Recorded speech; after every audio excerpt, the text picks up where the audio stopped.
the king is back. Yabona bathi the king is back. Ayinkosi ibuyile umkwena. Ufike wakukhombisa ukuthi uyinkosi yebhola la eNingizimu Afrika. Mvikeli mfowethu Mbombela Fanatics asikubingelele shonile bhuti. Hey kunjani Khehla? Siphilile mntu wakuthi singezwa kuwe. Hayi kungcono kakhulu Khehla khonto. Hayi mfowethu lesihlanu namhlanje mfowethu before nje sikhulume ngo-VAR nango coach Bafana omusha sicabanga ukuthi fanele athathe intambo after coach Hugo Broos. Ake siyobuka mfowethu ngicabanga ukuthi wawubuka mfowethu umdlalo weMamelodi Sundowns la bedlala khona namaZulu mfowethu la ifike yabulala khona amaZulu ngoba mangithi bedlala namaZulu ngizobe ngifaka understatement. Ngicabanga ukuthi yafike they hammered amaZulu ngo-5-2. Mfowethu awusiphi ukuthi igame wayibuka kanjani? Mhlekazi, let me say first, the game was balanced. We first 10 to 15 minutes because AmaZulu they were coming to us. Into AmaZulu ebithile asafuna ubuya adlale in their own half. Ayekuza good because when you know it's very hard to play Sundowns pound for pound. But others want to try by all means as the Sundowns, and that's one thing I like about it's been on a coach way Amazon. Then bayenza ke blunder kwa very first goal, and that was one of the best goals at the moment. We PSL, I think, in my opinion, he contender for a goal of the season. The goal Brian Leon, yeah, ukhabile umfana ibhola kahle. Then kwa makenqalapha coach for the first time this season esenza lento sifunayo. I think i-lineup yakhe was very very tough. Umurene right, Pasadena. Mhlekazi, you must check one thing. This guy Pasadena is coming to the party now. Mark my words. Sadlala ngoPasadena on the left. Then in the question mark kwindawo kaKhoza. I thought undamane ngemnika slot, but it's fine odlala uKhoza. Then this guy evergreen that guy. In midfield sabano Lomfo Nomkwena no Mkhulisi. Yes, Mkhulisi was not in his game, but udlalile ke first half. Then again upon free kick Mkwena kwenza dume ngazo ke. Then now ndiza goals zamaZulu. I was so frustrated the goals zamaZulu, both of them. So mbini these goals mistake a central defense yethu, because those guys yabona the only way to penetrate Sundowns is a straight up central defense. Ukhoza wenze iblunder, how can you kick ibhola hlobo ukhaba njani kodwa nasi emveni kwakho ibhola le kumbe khona hibhedele then siregroup sizodefend lo khona kick instead ufanda ufuna ukhabela walapha yabetheka play yabetheka goes in. Same as number 2. Andazi wenze njani because Williams in this game uphume very late epalini. Phofu ukhona umuntu omakela le player apha lo ukhona same guy ukhoza wenze same blunder again. Ngiyakora goma kukhulu esibini ngathi AmaZulu fine. Sabe nathi kasika unkora ukoro Matthew Leon any goal, but I'm not sure if that was an offside. But yeah, I'm not under VAR. I'm doing on the referee too. But all in all, the game was AmaZulu ehla kundlela eqale ngayo. Then Sundowns capitalize on that. Wabetha kabuhlungu yafaka Chisampama Dennis Lotha.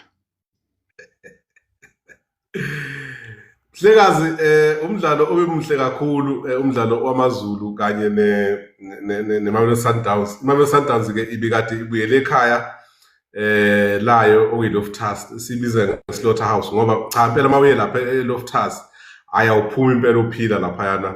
Ungaya nje Lucas Moripe ufike udlale naye uzama ukuyimatch Sundowns mawube nenhlahla uphunyule njengoba sibona uGolden Arrows, kodwa mawuke wathatha impela wayeLoftus cha mancane amathuba ukuthi ubuye.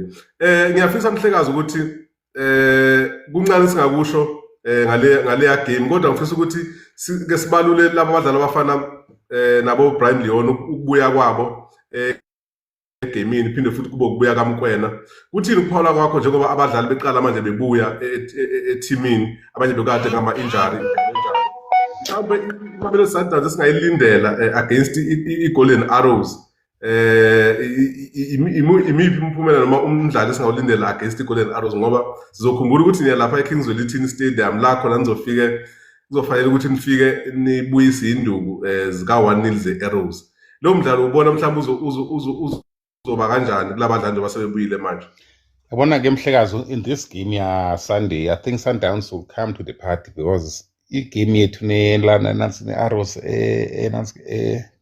last week coach wenze in-changes eziningi, almost 8 new players kwigame ye-cup, and i-players ezifana noMuthiba hayibo yo, but so far I think play game ke ngokusaya kuyo, if i-coach ngale mentality beze ngayo kule game yangoLwesithathu, kwigame yango this coming Sunday, sawuthetha enye into after 90 minutes, because if uyabona Leon ubuyile manje, uMkwena ubuyile egamini, and uMkwena is evergreen kaSundowns. Ubuye kaMkwena usincedise kakhulu Mhlekazi.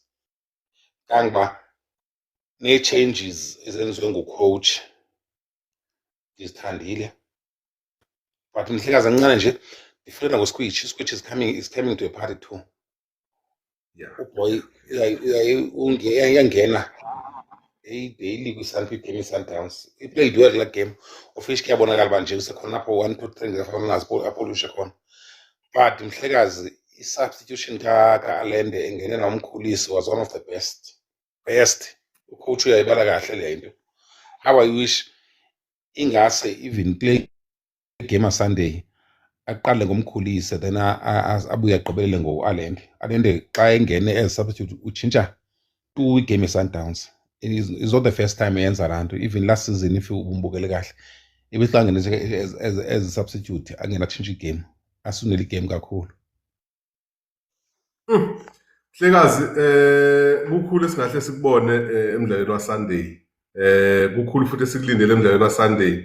Into emnandi-ke ngathi labalandeli bebhola, sizoba nebhola elimnandi kakhulu ngoba iSundowns will be chasing the game, of which akekho umuntu ongazi ukuthi iSundowns will need to show i-quality yayo, and akekho ongazi futhi ukuthi iSundowns inayo i-quality yokuthi kulesa score ezobe i-trailer kusona ingakwazi ukusi-overcome, kube sengathi akwenzekanga lutho eLucas Moripe Stadium. But-ke kune-challenge yokuthi bayodlala away, futhi bayodlala mhlawumbe egroundini elingekho mhlawumbe good for bona, of which is not either. Asazi ukuthi mhlawumbe ama-tactics ka-coach kuzofanele ukuthi enze sure ukuthi, kodwa-ke ama-ground amancane abanye abantu baye bengaqaphelisisi ukuthi iMamelodi Sundowns ibikwazi ukuthi iyodlala noPolokwane City laphana e-Old Peter Mugabe egroundini elincane, or mhlawumbe koSishihe ifike ikwazi ukuthola ama-result, because vele iSundowns uma isifike yadlala iShushaneni Piano kuleyo mdlalo noma kulelo ground elinjalo, iyakwazi ukuthi igcine iphumelele ngoba iyakwazi ukubreaka noma whatever ama-tactics abasuke bezama ukwa-applya compared to amanye ama-team. So lo mdlalo waSunday mhlawumbe so uvala nje kuMamelodi Sundowns, i-prediction yakho Mhlekazi ithini kulowo mdlalo loyo? Ubona iMamelodi Sundowns mhlawumbe ibasha kanjani abafana beGolden Arrows, okuwabafana ababukeka behleleke ngendlela eyisimanga? Mhlekazi, now what I think with game yesterday, Sunday, Sundowns gonna win that game. We'll score more than 3 goals. I mean more than 2 goals. 2 up to 3 goals in that game, but more than 2 goals. Mhlekazi, we are looking forward to that game. It's gonna be an interesting game. Sijabula futhi sibheke ukuthi abafana nabo uMkwena baphinde benze abadume ngazo, ngoba kuyoba mnandi kakhulu nanokuthi sibone uSkhwishi ebuyela ekhaya lakhe elidala, la izofika khona ezodlala nabafana beGolden Arrows abekade edlala nawo before. But-ke Mhlekazi, sesigoqa ngiyafisa ukuthi-ke sithinte nazo ihloko ezimbili, ukuphawula kwakho nge-VAR eNingizimu Afrika sibonile izinto zenzeka ukuthi uMinister Gaten McKenzie ubekade efisa ukuthi kube khona i-VAR kodwa-ke yena neSAFA ngathi ababoni ngasolinye. Angazi ukuthi ukuphawula kwakho ukuthini bafuthi njengabalandeli bebhola asebekade bebukela ibhola eNingizimu Afrika. Ngabe i-VAR isikhathi yini sokuthi ifike eNingizimu Afrika ngoba omunye umuntu uzothi abe nomunye umbono wakhe kodwa base ngabheka igoli lika Brian Leon ureferee ubengemuva ngempela akwazanga ulibona la goli. uBrian Leon fanele ngabe uhleli nga5 goals kanye noNgwenya umfana wamaZulu lapha phezulu as top leading goal scorers ngoba lela goli libonakala nje ukuthi usalile bamshiye ngespeed ulokhu nje ulineman. So angazi ukuthini ukuphawula ngiyafisa ukuzuphala kwakho nge-VAR ukuthi ngabe sekuyisikhathi sokuthi i-implement eNingizimu Afrika noma siyayidinga yini noma mhlawumbe khona la kusafanele khona siqale khona before simukele into efana ne-VAR. Mhlekazi siyidinge i-VAR I think 3 years ago besiyidinga South Africa 3 years back because if iyaqaphela from that season oko i-referees ethu senze blunders ezigimini. Some teams relegated today because of bad refereeing referee bethu asekho ku-PSL. Some teams lose a championship because of this bad officiating yebo. I think siyayidinga yona because if ungayijonga le goal ka-Leon even SuperSport so khange ayiveze kwenye angle that offside because I think whoever oyibona basi offside la nto kanje I don't know because lineman is way back. I don't know bekho kulinda fana bukuyo but how can you charge offside kodwa kulinda fana bukuyo but it's fine. In my opinion it's so need i-VAR because you look at now nanku uNduli uzohlala ngaphandle plus or minus 11 months engadlali kodwa the person who did that kuNduli zani or yellow card nanku umuntu ngaphandle ngidlali umuntu akadlala azodlala because of ukhatyiwe ngumuntu ngabomu khaya uphuma ikhadi sakhona even kwasa yellow card at least nomrena they did that kumkhona they did the same yala kumkhona wabuye yena ke kuzange kuphele kwa yellow card. You understand? I think now it's high time but South African iSAFA icinge kahle ngale ndaba ye-VAR because it seems to me iSAFA engafuni i-VAR because uGaten McKenzie once said ebeyithathile imali kwaSport wayithumela kwaSAFA. uSAFA ngoku akayenzi lento so uyirebhalela uSAFA ileta ethi mabuyise back la mali babethe wayibuyisa in 21 days imali which means there's someone there kwiSAFA ungafuni i-VAR because bakhava lamanyala bawenzayo mdaka. Hlekazi kunzima ngempela laphana kuSAFA sisekuyiSAFA sikhumbule futhi ukuthi iSAFA ihlonza laphana umqeqeshi omusha weBafana Bafana nokuyimanje asinaye umqeqeshi oqashiwe ngokusemthethweni noma ngokupermanent kodwa sibona laphana ngathi basazobambisa ngomlifenseki. Kuthini ukuphawula kwakho ku-coach abakhona eNingizimu Afrika ngabe ukhona no-coach eNingizimu Afrika ombonayo ukuthi fanele ukuthi ngabe uzocoacha athathe intambo after u-coach Hugo Broos noma sidinga another maybe overseas coach or maybe another African coach as well ukuthi abuye lapha azocoacha iqembu lifana neBafana Bafana? Hey hlekazi izaba inzima into ye-South African coaches because uba ngathi ukhona ubatshela uba yona uzokona choose 1 2 3 4 5 players qha you don't care about what you think. Mna I like those overseas coaches. They are arrogant, those guys.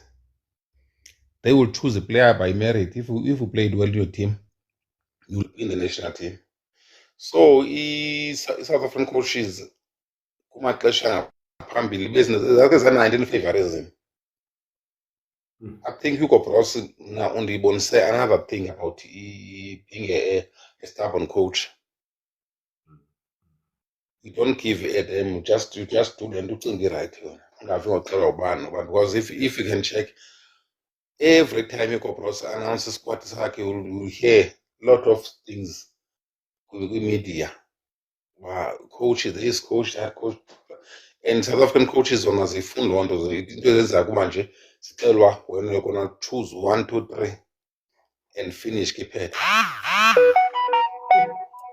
Mhlekazi angudedele mhlekazi lunzima udaba lwesafa siyafisa ukuthi sengathi kungatholakala ucoach ofanele ukuthi acoach Bafana Bafana ngoba ngicabanga ukuthi kukhona igxathe bese silithathile ngeBafana Bafana.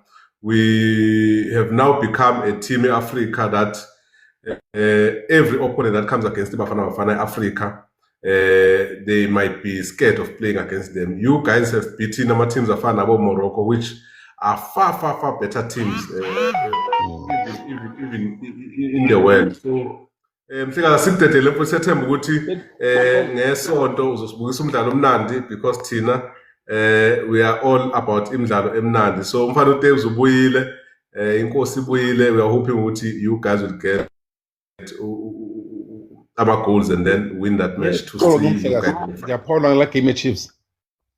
Please mhlekazi usuvala ake usiphe uqola wakho ukuthi uthini lapho.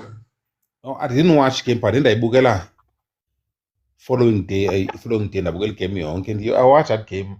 Hey kodwa bethuna man, I think we are too harsh on Peterson, guys. Let us be honest. Guy, the one I think we stays Zamfana.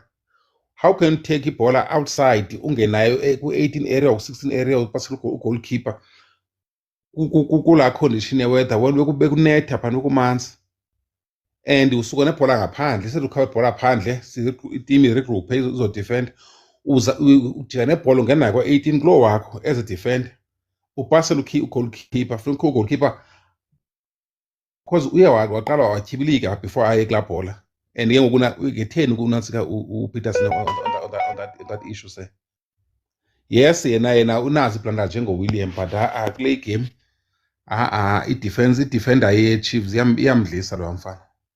Look at i-goal isibini ka lo mfana kwaXulu i-corner kick nayo benza same mistake abayenzileyo, uthatha ibhola ngaphandle uyisa ngaphandle pass goalkeeper wasenza ikhabela ngaphandle ngeke goalkeeper ibhola fine. I-corner kick yakhatywa iza eboxini. If ubukele kahle pha there were two players uNdlovu anazi nabani, they were just standing kula nansi kulanto kwi-18 as if there's nothing happening kodwa ibhola funeka defend ibhola uxhuma yedwa uXulu one man 18 16 bra uyakora nakulena ukona blame goalkeeper. I'm not a casual fan but I'm a South African football fan. That was not right. It's not right what the defense Chief is doing to this guy. Peterson is not a bad goalkeeper, guys. That guy is good. Just that udliswa idefender le yakhe. Let me be honest with you, guy. Fowethu iKaizer Chiefs ingicabanga ukuthi amathuba afana nawalo yamdlalo iyohamba wakhalela ukuhamba kwesikhathi ngoba leya draw angicabanga ukuthi draw abe bengayithola kodwa ke ngendlela okwenzeke ngayo njengoba sishuta bakahlangani kahle lapha emuva and uconsider amagoli amabili ngale yandlela kukhomba khona ukuthi usemkhulu umsebenzi uCoach Da Cruz osafanele awenze lapha emuva kuKaizer Chiefs. Sikakhulu kakhulu. I think naba i-player i-defense Chiefs akacomplementana kwa ifana nje ne-central defense Sundowns. They are playing the same thing because they are not there to assist. I think Sundowns will be better if Ndamane is back or one of them, Ndamane or Kupito, or even Umvala. Maybe we can be better because Ukekani is evergreen, but hey, laba bantu apatalishana ophana is not make sure you yabona uzidlalisa ukhoza okanye lo no Johannes headache. Fowethu Mzingeli asibonge isikhathi sakho bhuti kuhlala kuyintokozo ukukhuluma nawe. Sethemba ukuthi kusasa after game Orlando Pirates we gonna chat with you as well. Fowethu sibonge kakhulu akube kuhle mhlekazi. Ubonga mina baba ngamzona khona ngomso after game Pirates. Thank you very much. Nazo-ke bhuti. Umzingeli bafowethu umlandeli omkhulu wamamelodi Sundowns. Ubalulekile izibalulekile lapha ngomdlalo ofana